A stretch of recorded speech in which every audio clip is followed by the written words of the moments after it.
Hi there! Welcome to Bluebirding 101, sponsored by the Ohio Bluebird Society as part of their 2021 virtual conference. And I'm going to go over what we're going to talk about today. First of all, I'll tell you who I am, and then we'll talk about what a bluebird looks like, why they need your help, the best ways to attract bluebirds, who else might use your nest box, and some tips on dealing with invasive birds. And then there's a little test at the end, and some information on where you can keep learning. My name is Bette Zimmerman Smith, and I'm a life member and a board member for the North American Bluebird Society, or NABS. I'm also a life member of the Ohio Bluebird Society. And my husband Patrick and I have a trail of about 50 nest boxes in northeastern Connecticut. I also run the website you may have come across called Cialis.org. And Cialis is not the erectile dysfunction drug, it's the genus name for the bluebirds. So, what does a bluebird look like? It does not look like this. And sometimes people confuse a blue jay with a bluebird. You can see the blue jay on the top. It's much bigger, and it has different coloring with bluebirds on the bottom. Some birds nest in what they call an open cup, out in the open, like a robin, which also has blue eggs. You often find their nest in the branches of a tree or in a shrub.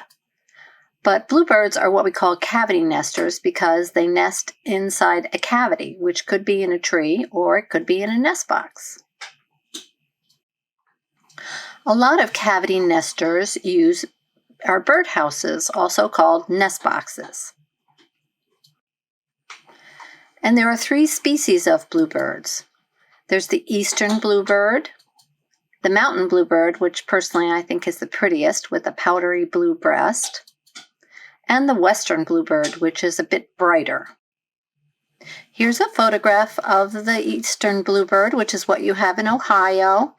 On the left is the grayer, somewhat duller female. She looks brighter in color when she's flying. And on the right is her partner, a male bluebird, who has just fed her a live mealworm. This is what a juvenile eastern bluebird looks like. They have a spotted breast until their first molt, which probably helps with camouflage. And down below you can see a photograph of a male bluebird feeding the young from a recent nesting. So, why do bluebirds need your help? Well, it's because the odds are against them. There are a lot of potential problems that can interfere with the survival and thriving of eastern bluebirds and their abilities to successfully nest. Cats outdoors will prey on bluebirds when they're down on the ground hunting. There are invasive birds that compete with them aggressively. A lot of other critters want to use a nest box. Pesticides are a problem. The loss of habitat is an issue. Very cold winters, like the ones they just had in Texas, can result in a lot of bluebirds, especially those who are not acclimated to the colder temperatures, not surviving, and a heat wave can take a toll on them too. It's interesting that one study found that up to 55 to 84% of boxes that are carefully managed and monitored, their nestings of the eastern bluebirds will fail. And the failure rate is probably even higher for nesting attempts in other cavities and in unmonitored boxes. So, what can you do to help them? Well, the first thing you can do is to put up, maintain, and monitor a quality nest box. A nest box sitting in your garage is not going to have bluebird babies in it.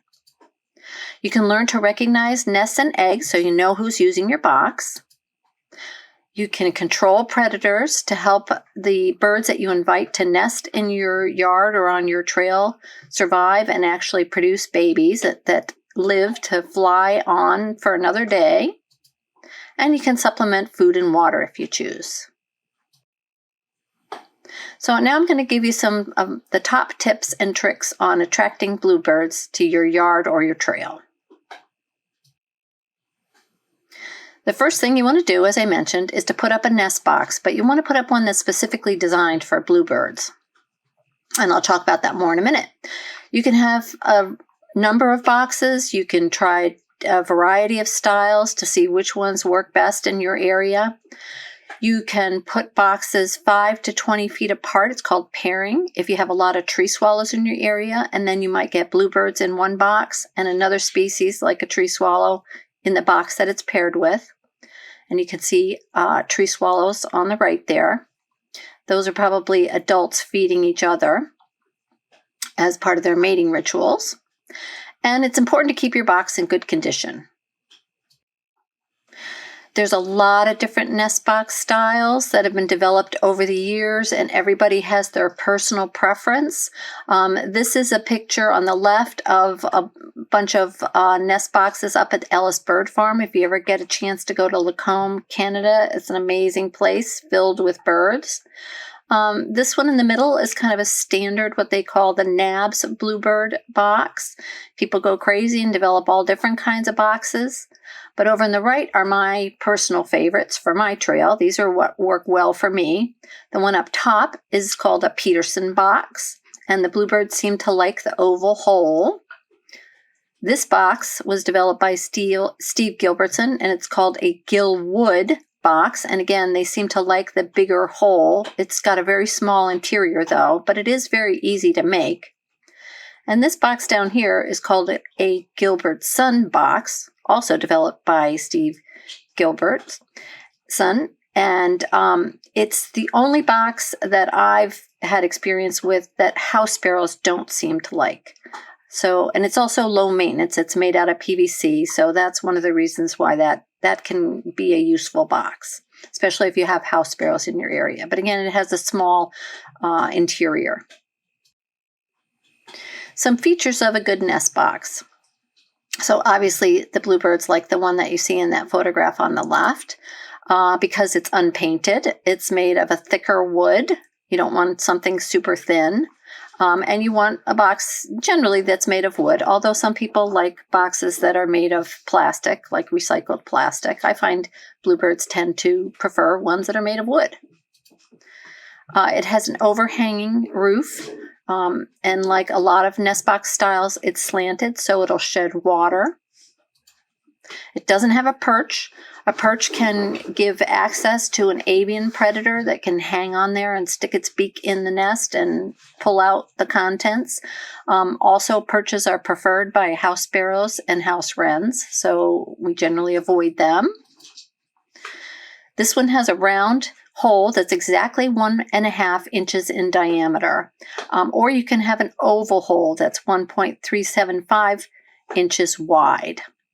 I think birds actually tend to prefer the oval hole, maybe because it's the shape of their body. You want the box to be deep enough so predators can't reach in to take the contents out. And you need a door that opens so you can clean it and monitor it.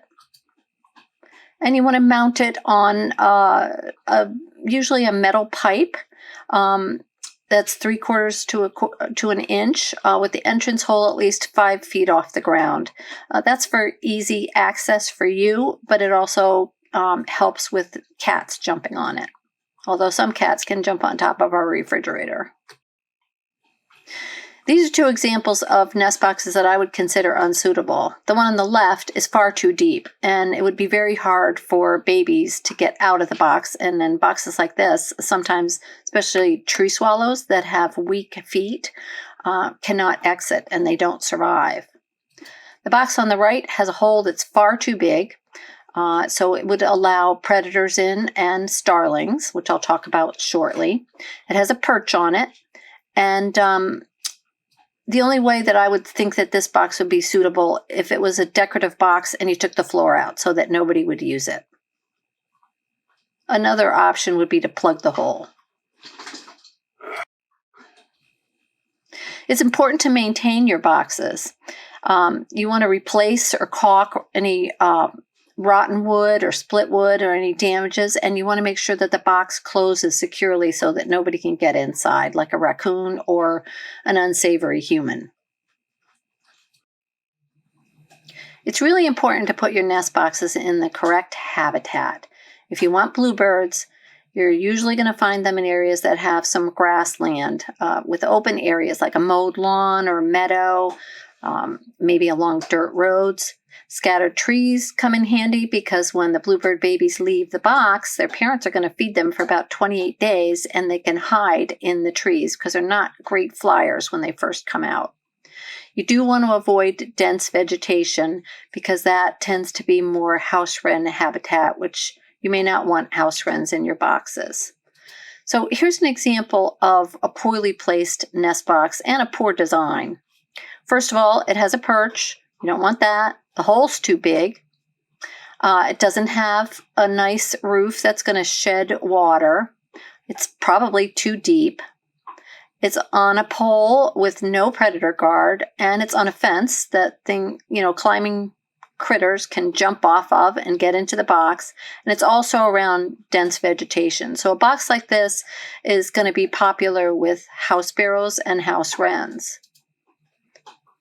So you don't want that kind of setup. What you do want is something like this. Again, it's in an area with short grass. There's trees for the babies to go in. The box has ventilation. It's got a properly sized hole, and it has a predator guard on it. And also, when you're setting up boxes, think location, location, location. A good rule of thumb when you're putting boxes out is you want to space them apart 1 or 2 football fields. So say 100, 150, even 200 yards apart if you want bluebirds in every box. Now, as I mentioned earlier, if you want to pair them, you can put them 5 to 20 feet apart, but then put the next pair, again, at least a football field apart. And this is a nice open area. It's along a dirt road, so bluebirds are going to love this spot. And you want to stay away from barnyards and brush and brambles. You also want to avoid areas where pesticides and herbicides are used regularly because that can impact the bird's health. I leave my nest boxes up year-round because birds tend to, after they finish nesting, they may roost in them at night, especially in the winter. It provides them with shelter. And sometimes they start nesting really early, even in February where I live. So, and who wants to go out and put out a box in February when the ground's frozen? So I just leave them up year-round. Another really important thing is to protect the contents of your nest boxes from predators. If you're a bluebird landlord and you're going to invite birds to use your nest boxes, you don't want to create lunches for predators. That's not your goal. So you should put a predator guard on the box. And these aren't infallible, but they'll really help prevent predation. I don't recommend mounting boxes on a tree or a wooden pole or a fence because those things are too easy to climb. I'll show you some pictures in a minute. And you can use a hole guard. This is an example of hole guard. It keeps squirrels and woodpeckers from enlarging the hole, which gives access to predators. So this one's called a wobbling baffle here on the left. It's a PVC tube that keeps raccoons and some snakes from getting into the box. This is called a Noel guard. And it keeps raccoons, again, from reaching into the box. It'll keep out some mammals. It won't keep out snakes, and some smaller birds might be able to get in there. So those are just examples of predator guards. Here's a little diagram that shows you how to construct a wobbling stovepipe baffle.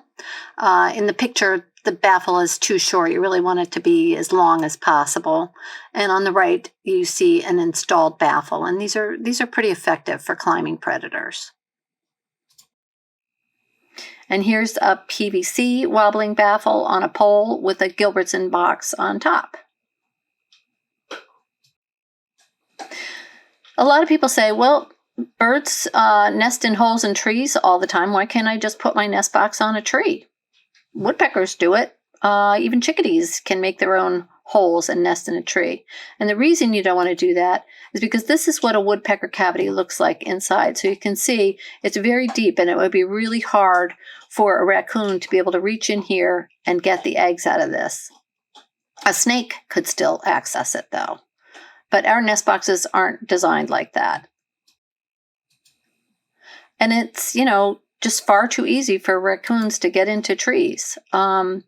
Here's a wood duck looking in the box. It's nervous because a raccoon decided that it wanted to get in, and it almost made it all the way in.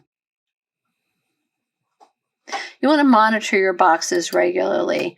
I do mine about once a week. Do it in the afternoon, especially during egg laying, because you don't want to interrupt the female if she's pumping out an egg. I remove blowflies from under the nest. These are blowfly pupa. They're disgusting, blood-sucking critters that can infest a nest. Unless you have a lot of them, they're probably not going to kill the babies, but they can weaken them. Remember not to open the box once the nestlings are 13 days old. Kind of think of 13 as being bad luck. The reason you don't want to do this is because they're not feathered well enough to fly, but they might be nervous enough to jump out of the box. And if you try and stuff them back in the box, they're just going to jump out again. So definitely, keep an eye on when they're fully feathered. And if you're tracking, the day that the eggs hatch, you'll know when they're 13 days old. A lot of times people assume that a nest is abandoned because they don't see the bird, the mother or the father, sitting on the eggs. But most birds are going to lay one egg a day. And they're not going to start sitting on the eggs until all the eggs are laid, or at least until the next to the last egg is laid. And the reason is they want all the eggs to hatch at the same time. So all the babies are the same age with the same food requirements, and they're all going to leave the box at the same time. So do not assume a nest is abandoned and clean it out. You need to watch the box and see if the parents are coming back and forth, or you can even prop a little blade of grass in the entrance and see if it's moved. And don't remove or disturb the nests or eggs of native birds. This is actually illegal under the Migratory Bird Treaty Act. The only thing you are allowed to do is, if eggs haven't hatched within, say, 3 to 5 days after the last one did, you can take out the unhatched eggs if you wish. Some people worry about them breaking and making a mess and inviting ants. So you can take those out with a little spoon. And obviously you can clean the box after the babies leave. I'd like to clean the box as soon as the young fledge, because it gets rid of any parasites or, like mites that may have accumulated in the box. And also it tells you if you've got a new nesting going. You can also clean the box if a nesting fails to encourage another brood. And here's one reason why you want to clean out boxes after nesting, and definitely either in the late fall after nesting is over, or the early spring, because no bluebird is going to nest in either of these boxes. There just isn't any room for them. And bluebirds very, very rarely will remove nesting material from a box. So, these boxes are not going to get used by bluebirds or most other desirable cavity nesters. I'll tell you in a minute who did use these, though. And here's how you clean the box. Unless you want to breathe in all the crap that's in there, stand upwind or wear a mask, and you can just put a plastic bag over your hand and remove the nest and dispose of it in the trash or far away from the nest box, because you don't want to invite predators with any smells. And then you can scrape out the box, sweep it, or even scrub it, clean the drain holes in the bottom. If you want, you can use a 10% Clorox bleach spray to disinfect the box, especially if mice have been using it. But you probably should leave it open for a day to dry after you do that. Make any necessary repairs, and then you're good to go. Another way to attract bluebirds is to offer them food and water. Ideally, you want to grow native plants that produce berries in a variety of seasons to provide healthy variety of food sources for bluebirds and other birds that survive on these berries. You can also offer live mealworms. I buy my own in bulk, 10,000 at a time. It can get very expensive. You can keep in the refrigerator. Some people use dried mealworms. I find that the bluebirds don't like them as much, and I worry that a lot of them come from foreign countries where we don't know what the mealworms were being raised on. And bluebirds also love crumbled suet.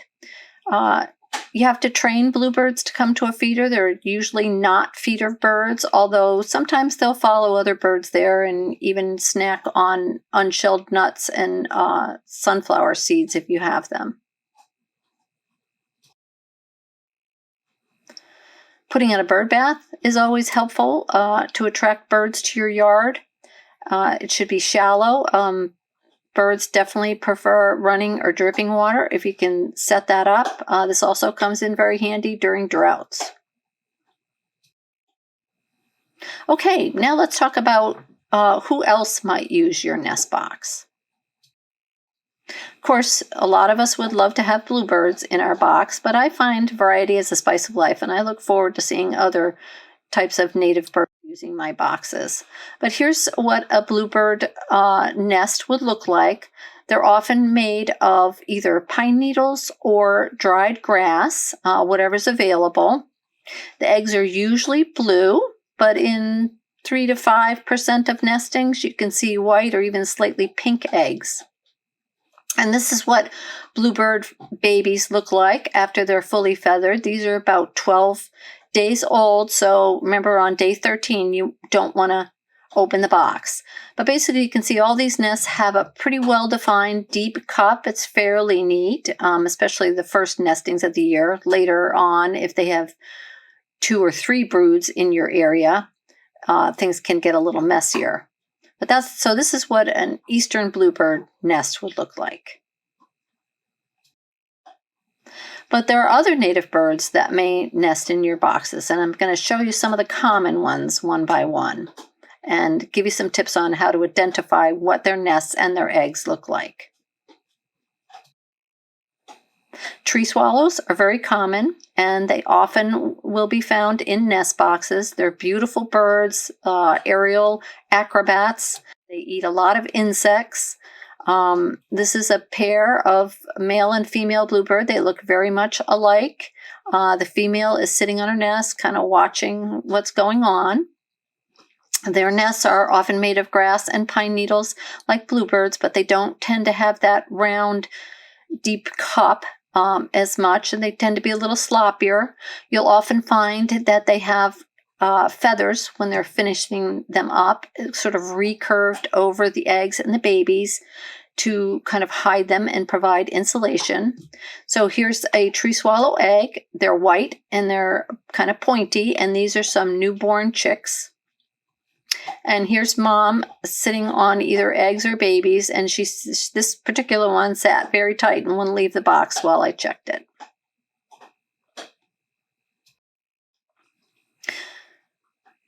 On the left, you can see some tree swallow nestlings. They're almost ready to leave. Their feathers are still growing. Tree swallow babies stay in the nest a lot longer than bluebirds do, and towards the end, the parents don't have time to remove the poop, also known as a fecal sac or a birdie diaper. So they're so busy feeding the babies that a lot of crap piles up, and when you are done with that nesting, you're going to see a tarry mess in there, and it's definitely important to clean that out. You also might get black-capped chickadees in your box. Chickadees, as I mentioned earlier, can actually excavate their own nest, but they love a nest box too. They're a lot of fun to watch. They're very secretive when they're nesting. And notice that this box has a perch on it. That's because it's actually a box for trapping house sparrows, but they chose to check it out and decided that they wanted to use it, and I let them. And chickadees often put a base of moss in their nests, and then they'll fill it up with fluff. And they make a deep cup. They often cover the eggs with like a little birdie blanket to keep them warm and to hide them from predators. So you might look in the box and not even realize that there's a whole bunch of eggs in there. The eggs are tiny, dull, and they have little kind of mauve speckles on them. They usually have a lot of babies. And here are some examples in a Gilbertson box, that round PVC box that I showed you, which chickadees seem to prefer because it looks like a birch, and they sometimes use birches to excavate their own nests because the wood is fairly soft. And this is the babies when they're just born. They're very tiny. And then here they're getting bigger, and here they just look like shrinky-dink adults. Another common nest box occupant is a house wren. And house wrens are native birds. They eat a lot of bugs. They have what some people consider to be a cheery, bubbly song. I find it gets really old when they repeat it all day long, every 8 seconds. And I'm not really a fan of house wrens because they're very territorial. They tend to go in and peck the eggs of other birds that are in what they consider their territory, and they'll also take baby birds and throw them out of the nest. So I don't encourage them. But this is what a house wren nest looks like. It's filled up to the very tippy top, usually with sticks, and they have a deep cup, often with some feathers in it, and their eggs are shiny. They have more spots on them than the chickadee eggs that you saw. And here's an example of what they might do to a bluebird box. This shows where they poked the egg and threw it out of the box. So that's why I'm not a big fan. The Carolina wren is a much friendlier bird, but they don't often use nest boxes. They tend to nest in kind of bizarre places. I often find them on the top of a propane tank. Here's their nest, made with a lot of different materials, including dried leaves with a very deep cup. Their eggs are tiny. Similar coloring to the chickadee and the house wren eggs, but they're not as shiny, and they have a band across them usually at the bigger end. But they'll also nest pretty much anywhere. Here, this pair nested in an old boot that had been left out underneath an overhang. And in one case, they flew in an open window and nested on top of this cabinet in someone's bathroom. So they had to leave their bathroom window open until the babies fledged. And here are some Carolina wren babies growing up, and the adults and the males and the male and female look identical, so it's really hard to distinguish them from each other. Sometimes I'll get tufted titmice in a box, especially if the box is near the woods. Their nest is very interesting looking. It can have moss in it, similar to a chickadee nest, but it also often has some dried leaves in it. The eggs look very much like chickadee eggs, and they make a deep cup. Then the eggs have little mauve spots on them. They're not shiny. Occasionally, I've had titmice nest in this box. It's kind of an unusual one. It's called a tree branch or a zern box. And they ended up making a huge nest in there. And this is what titmice babies look like. They're kind of blah and gray. Occasionally, I also get a nuthatch in my boxes. They tend to like boxes that are underneath a tree canopy. Their eggs have a concentrated red on the end, again, spotted with this sort of reddish mauve coloring. But one of the things that's unusual about a nuthatch box is it's usually lined with bark. So here's a whole lot of bark on the outside of the box, and they'll often have fur and twigs, little dried twigs inside. And this is what nuthatch babies look like. You can see how pointy their beaks are. They're kind of gangly looking. I've never had a great crested flycatcher in one of my boxes, but this is one that nested in Florida in a pretty small box. You can see the crest there. Their eggs look kind of like scrawled with a reddish, pinkish color on them. And this is what the babies look like. You'll often find a piece of snakeskin in a flycatcher box. Here you can see a little discarded snakeskin there. Maybe they use it to scare off predators or something, who knows. Sometimes other birds will just use the box to roost in. A lot of times I get downy woodpeckers that come in and spend the night in my boxes. I've never had a downy woodpecker nest in a box, though. Okay, so here are two other birds that like nest boxes that you do not want in your boxes. The one on the left is kind of handsome, shiny, with a lot of spots, long pointy beak, is a starling, a European starling, and the one on the right is a male house sparrow. Both of these birds were introduced by humans and have created a lot of problems for other native cavity nesting birds, so I'm going to spend a little more time talking about them and how to deal with them. Here's a starling that's being driven off by a pair of bluebirds. One of the ways that starlings get into boxes is if the hole is too big or has been enlarged, and a way to prevent them from nesting in your box is to put a metal hole guard over an enlarged hole to make it the right size so that starlings can't get in. A starling nest is usually kind of messy. It might have some evergreens in it, some fresh leaves. Here's a starling egg compared to a robin egg. So they're blue, but they're bigger than a bluebird egg. And the babies have sort of clown lips. And they're bigger than bluebird babies. You do not want starlings to successfully nest in your box because they'll come back. And the other problem bird is a house sparrow. This is a male house sparrow. You can see he has a gray cap and a black bib. This is a female house sparrow. From the side, she's got a buffy breast with a little bit of striation in it. And here's the back. This is a juvenile. I don't know if it's a male or female. You can see their legs are kind of pinkish. And these are some young nestlings. They're mostly brown, so you can tell them from a lot of other birds that will nest in a box.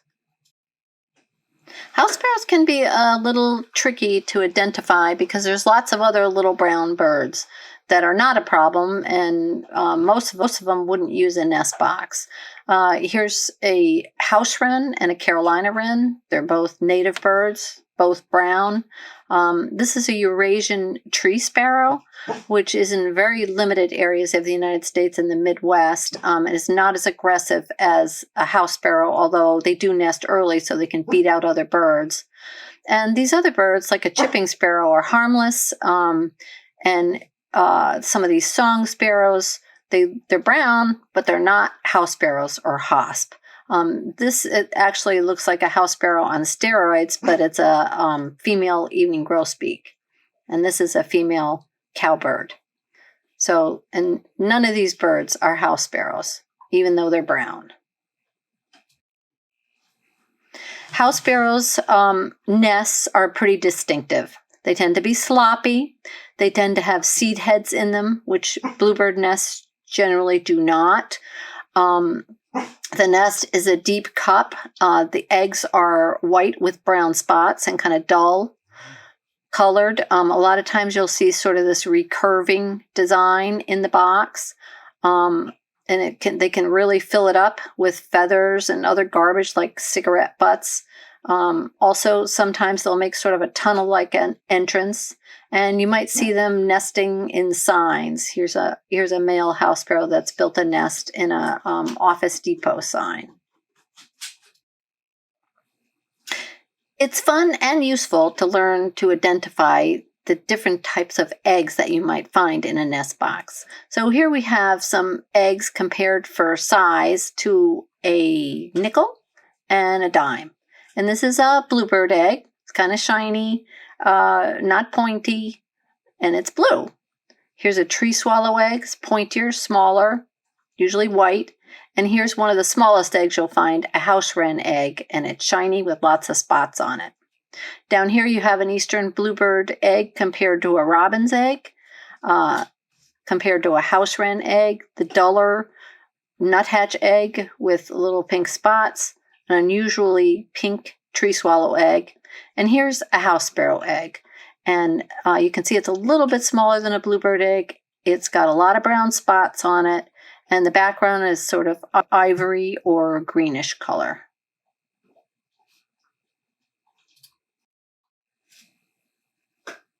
Successful bluebird landlords do not allow house sparrows in their nest boxes. Again, this is what the male looks like compared to the female, their eggs. And usually you're going to find a messy nest with feathers and other garbage in it. And here's often you'll see a male house sparrow sitting on the roof of the box, chirping away endlessly. And here's why you don't want to have house sparrows in your nest box. Because they will destroy the eggs of other native cavity nesters, they'll kill the nestlings, and they'll kill an adult that they can trap in the box. And I'm going to show you some photos. You can close your eyes here. I'll tell you when you can open them again. But a lot of people don't think that these birds do any harm. And believe me, they do. Here's a bunch of male house sparrows. Here's a female attacking an egg. These are some baby bluebirds that were thrown out of a nest and died from exposure. This is a bluebird that was being fed mealworms on top of a nest box, which is not a great idea because it can attract competing birds. And about 5 minutes later, this is what the bluebird looked like after it was trapped in the box and basically beheaded by a male house sparrow, and it did not survive. These are some other examples of house sparrow attacks. In this case, the house sparrow killed a tree swallow in the box and built its nest right on top of it. Here's a tree swallow that was left dead in the box. You can see how its head has been pecked. That's pretty typical of a house sparrow attack. And here's another case where they built their nest right on top of a dead bluebird. So I highly recommend that you manage house sparrows. They're non-native and they're considered pests, so they're not protected by the Migratory Bird Treaty Act that protects native birds. And as a result, that means that their nests, their eggs, their young, and their adults can be legally removed and humanely destroyed. Basically, you should consider them rats with wings. Here are some techniques to keep house sparrows out of your yard and out of your boxes. Number one is don't feed cheap birdseed that's got a lot of cracked corn in it or milo or millet, and don't feed bread. You're going to have fewer house sparrows if you feed thistle or black oil sunflower seed. You can try using Gilbert's and PVC boxes. Again, house sparrows don't prefer these boxes. They may still enter them to attack, but generally they won't nest in them. You can also try putting fishing line or monofilament on the nest boxes. I put it down on either side of the entrance hole. For some reason, house sparrows don't like to approach a hole that has fishing line in front of it. Maybe it has something to do with their vision or the way they fly. In this case, you want to put the line so you can still open the box. You can also put these two kind of Frankenstein screws on either side of the box and dangle a loose piece of fishing wire down there, but put it like a nut or something on it so that it doesn't get tangled up in the bird's feet and get drawn into the nest box. And then another really useful tool is something called a sparrow spooker, and you put it up after the first bluebird egg is laid. A sparrow spooker is a lifesaver. Nothing's infallible, but these really do work generally when they're designed and installed properly. And basically what it is it's on top of the nest box roof. Here's a homemade one made with 2 dowels, and it's got shiny strips that flap in the breeze that just barely brush or are right above the nest box roof. You can actually buy ones that are made by a guy at sparrowtraps.net. They're very nice. Here's his design. But basically, they're very effective at deterring house sparrows from entering a box and attacking the the adults of the eggs or the nestlings or trying to nest in there. The problem is you have to wait until the first egg is laid. If you put it up before then, they don't work as well. And you also should take it off after the babies leave the nest. If you don't, house sparrows can get used to it, and in the future they'll ignore it, and you'll lose one of the best tools you can have to keep house sparrows out of your boxes.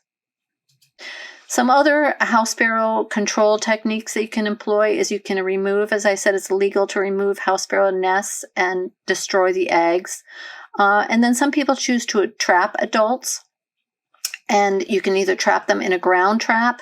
This is my favorite trap. It's an elevator trap. The house sparrow enters here, drops down, goes through a hole, and stays inside here. You have to leave them with food and water. I usually leave a female in here to draw in the other birds. You would think, that they would stay away if they saw another bird trapped in there, but it actually tends to suck them in. And this is my favorite.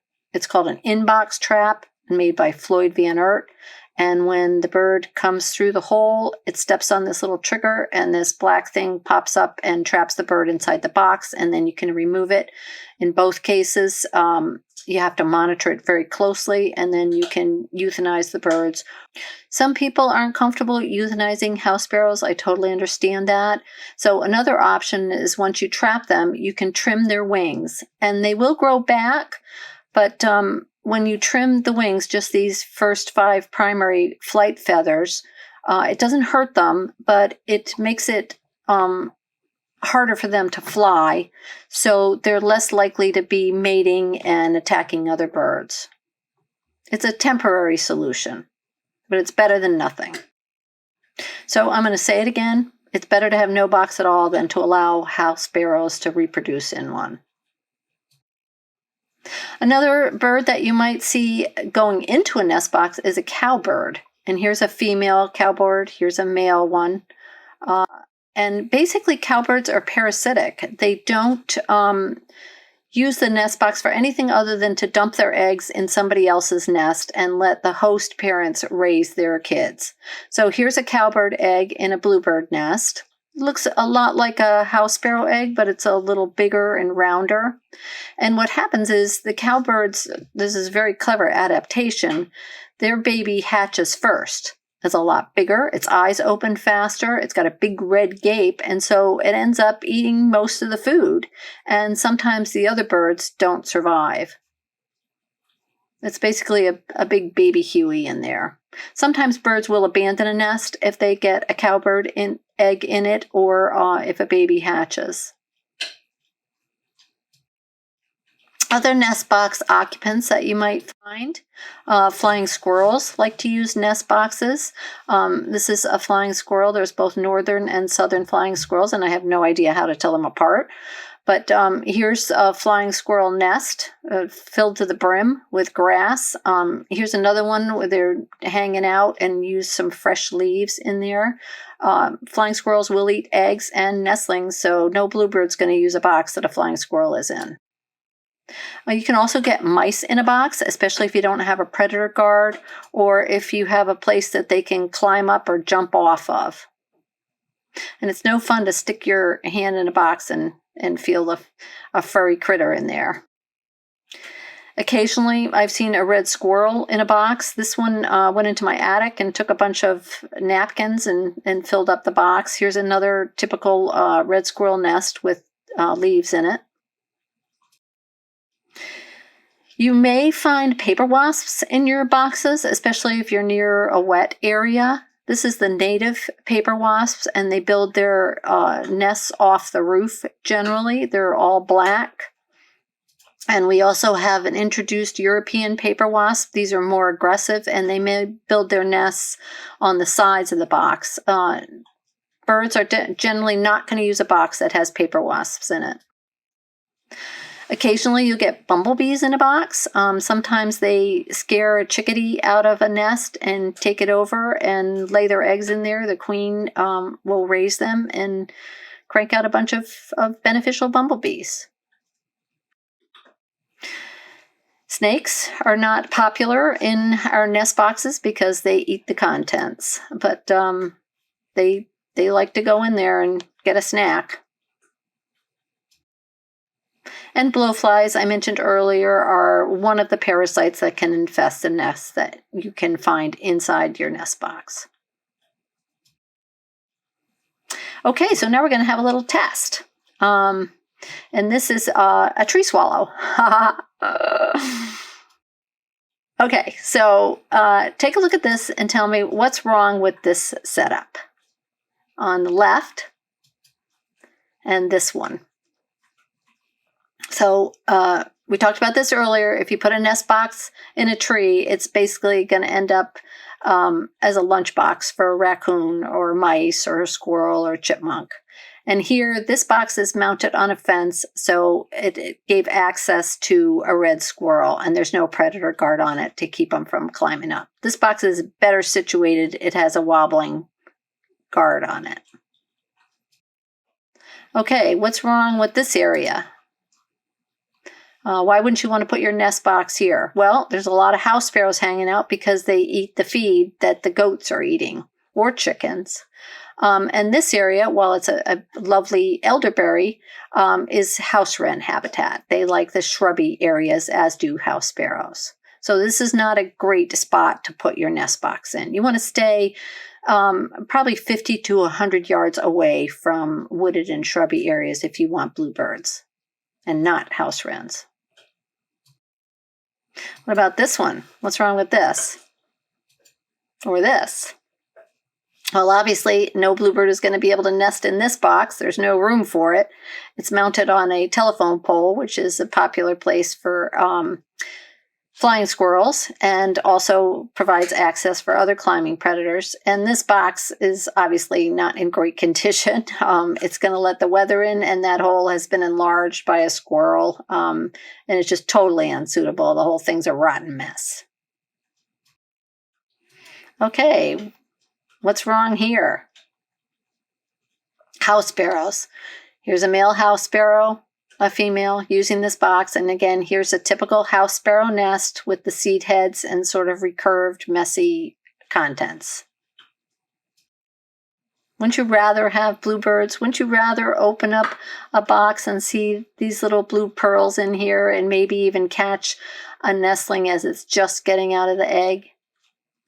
Its little feathers are still wet there.